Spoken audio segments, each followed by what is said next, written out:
प्रिय छात्रों, मैं जाहिद अंसारी, सहायक अध्यापक यूनिक विद्यालय से।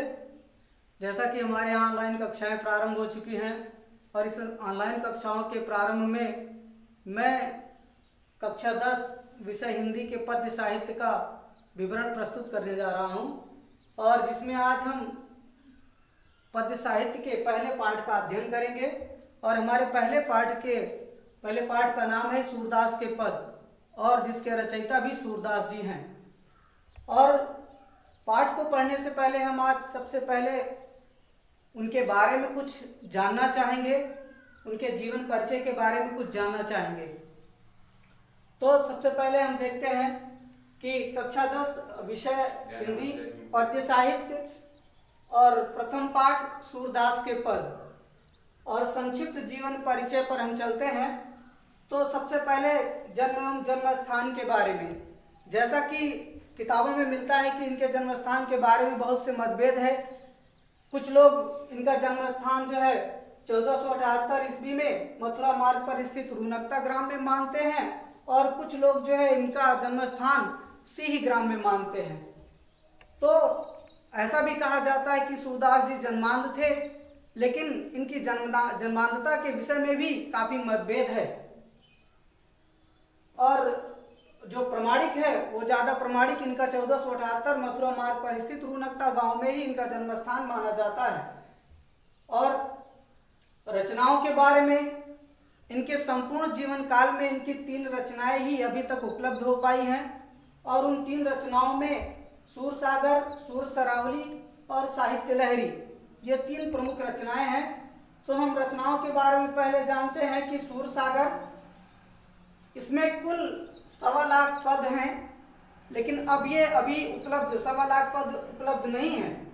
और ये पूरा सूर सागर गीत काव्य है और पूरा गेय पद शैली में लिखा गया है, और जिसमें इन्होंने श्री कृष्ण की बाल लीलाओं का वर्णन किया है। इसमें उद्धव गोपिकाओं का संवाद तथा उनके बारे में उद्धव गोपिकाओं का संवाद लिखा गया है, वर्णित किया गया है। और यही रचना इनकी ख्याति का एक प्रमुख आधार, इनकी कीर्ति का आधार स्तंभ मानी जाती है। और फिर दूसरी रचना इनकी जो है सूर सरावली, इसमें कुल 1107 पद हैं। और तीसरी रचना साहित्य लहरी, ये इसमें इस रचना में दृष्टिकूट पदों का संग्रह किया गया है, और ये भी जो है गेय पद शैली में लिखा गया है, और गेय पद शैली के उत्कृष्ट कवि माने जाते हैं। और साहित्य में इनका क्या स्थान है, जैसा कि हम जानते हैं कि हिंदी साहित्य में इन्हें हिंदी साहित्य गगन का इंदु कहा जाता है। भक्त कवि सूरदास के नाम से भी प्रसिद्ध हैं। वात्सल्य रस का सम्राट इन्हें कहा जाता है, और ब्रजभाषा के उद्भट विद्वान हैं, और अपनी संपूर्ण रचनाओं में गेय पद शैली का प्रयोग करते हैं। और इनकी भाषा जो है वो ब्रज है। अब मृत्यु के बारे में जानते हैं कि मृत्यु इनका 1583 ईस्वी में गोवर्धन की तलहटी के पास और गोस्वामी विठल नाथ जी के पास पारसौली ग्राम में हुआ था। तो इसके बाद हम चलते हैं इनके पद्य साहित्य पर, सूरदास के पद पहले पाठ में। बोलते रहिए थोड़ा सा। तो पद्य साहित्य का पहला पाठ हम देखते हैं। इसमें जो प्रथम पद्यांश है, चरण कमल बंदो हरिराई,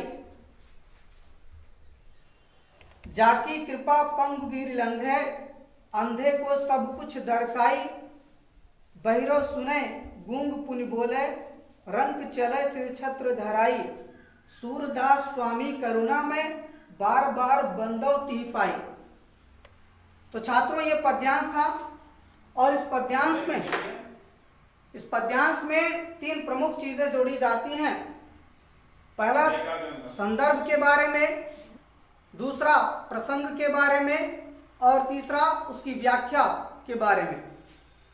तो संदर्भ क्या है, इसको हम जान लेते हैं। संदर्भ के बारे में हमने बताया कि जो है, अगर हम इसका संधि विच्छेद करके देखते हैं तो सम और दर्भ से ये दोनों उपसर्ग और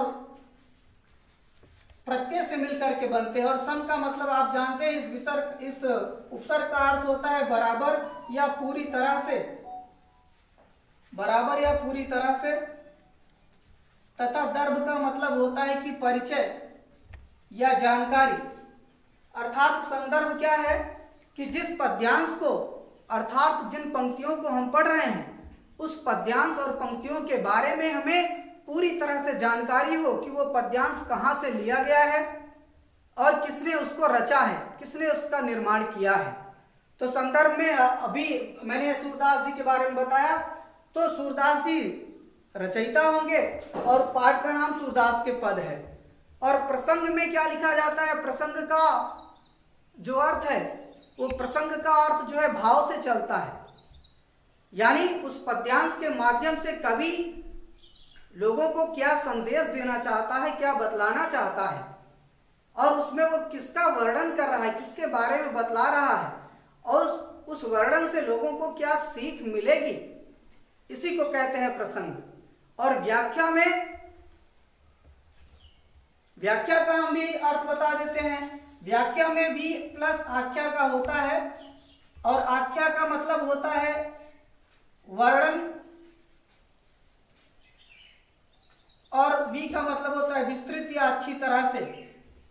तो विस्तृत या अच्छी तरह से उसका वर्णन प्रस्तुत करना, ये जो है व्याख्या कहलाती है। तो सूरदास का जो पहला पद हमने पढ़ा, इस पहले पद में इसका हम संदर्भ बता ही चुके हैं कि यह संदर्भ जो है सूरदास जी द्वारा रचित है और सूरदास के पद इनके पाठ का नाम है। तो प्रसंग में चलते हैं।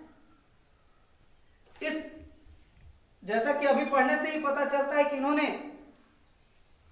इनके जो आराध्य गुरु हैं, इनके जो आराध्य भगवान हैं, भगवान श्री कृष्ण हैं, और उनके बारे में इन्होंने उनकी महिमा का सुंदर वर्णन किया है।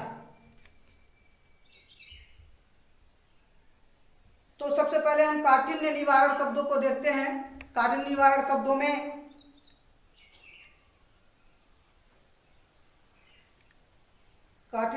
शब्दों में दर्शाई यानी देखना, गिर पर्वत लंघे पार करना, और छत्रधारी माने छत्रधारी राजा बनकर के, और गैंग जो होता है वो गूंगा, और रंक का मतलब होता है गरीब दरिद्र भिखारी, और पाई का मतलब होता है चरण। तो व्याख्या देखिए, भक्त कवि शिरोमणि सूरदास जी कहते हैं श्री कृष्ण के चरण कमल, कमल रूपी चरणों की वंदना करते हुए कहते हैं कि इनके चरणों का, इनके चरण रूपी कमलों का प्रभाव बहुत ही व्यापक है। इनकी कृपा अगर किसी व्यक्ति पर हो जाए तो इनकी कृपा हो जाने पर पंगु गिरि लंघे, एक लंगड़ा व्यक्ति भी, इनकी कृपा हो जाने पर एक लंगड़ा व्यक्ति भी बड़े से बड़े पर्वतों को पार कर जाता है, और अंधे को सब कुछ दर्शाई, और जो अंधा व्यक्ति है उस अंधे व्यक्ति को सब कुछ दिखाई देने लगता है। इन चरणों के अनोखे प्रभाव के कारण ही, इनके चरणों के अनोखे प्रभाव के कारण जो बहरा व्यक्ति है वो फिर से सुनने लगता है, और गूंग पुनि बोले, और इनके चरणों के अनोखे प्रभाव से एक गूंगा व्यक्ति भी फिर से बोलने लगता है। और इनके चरणों की कृपा से ही एक गरीब, एक दरिद्र व्यक्ति श्री कृष्ण के चरणों की कृपा हो जाने पर एक छत्रधारी राजा बनकर के अपने सिर पर छत्र धारण कर लेता है। सूरदास जी कहते हैं कि मैं ऐसे दयालु प्रभु श्री कृष्ण के चरणों की मैं वंदना करता हूं। तो छात्रों, आप जानते हैं कि इस पद्यांश में काव्य की सुंदरता लाने के लिए कुछ काव्यगत सौंदर्य के तत्वों का प्रयोग किया जाता है। तो काव्यगत सौंदर्य में क्या क्या चीजें आती हैं उसको हम देखते हैं। तो पहली जो चीज होती है, जो पहला इसमें 4-5 लाइनें कम से कम लिखी जाती हैं काव्यगत सौंदर्य के भीतर। तो काव्यगत सौंदर्य यानी काव्य से जुड़ा हुआ सौंदर्य, काव्य में सुंदरता किससे आती है। तो पहली चीज सुंदरता लाने के लिए पहला क्या है कि इसमें किसका वर्णन किया गया है। सूरदास भक्त कवि सूरदास श्री कृष्ण की महिमा का वर्णन किया है, यह तो पहली विशेषता हो जाएगी। और दूसरी मैंने आपको पहले ही बताया था कि इसमें जो भाषा का प्रयोग किया गया है, उस भाषा का प्रयोग इन्होंने, ये ज्यादा ब्रज भाषा के उद्भट कवि हैं, तो भाषा में ये ब्रज भाषा का प्रयोग करते हैं। और ये जो शैली है, इसमें इन्होंने कौन सी शैली प्रयोग की है। शैली का प्रयोग इन्होंने, चूंकि ये अपनी भावनाओं को व्यक्त करने में पूरी तरह से स्वतंत्र हैं, इसलिए इसमें मुक्तक शैली का प्रयोग किया गया है। मुक्तक शैली का प्रयोग किया गया है। और छंद कौन सा है। छंद का कार्य क्या होता है कि पद्यांशों को आपस में सजो करके रखना, आपस में बांधने का काम करता है। तो छंद में इसमें है गेय पद छंद का प्रयोग किया है। अभी मैंने गेय पद शैली भी बताया था, तो गेय पद शैली का मतलब ऐसा पद जो गा करके सुनाया जाए, तो गेय पद छंद का प्रयोग इसमें किया गया है। और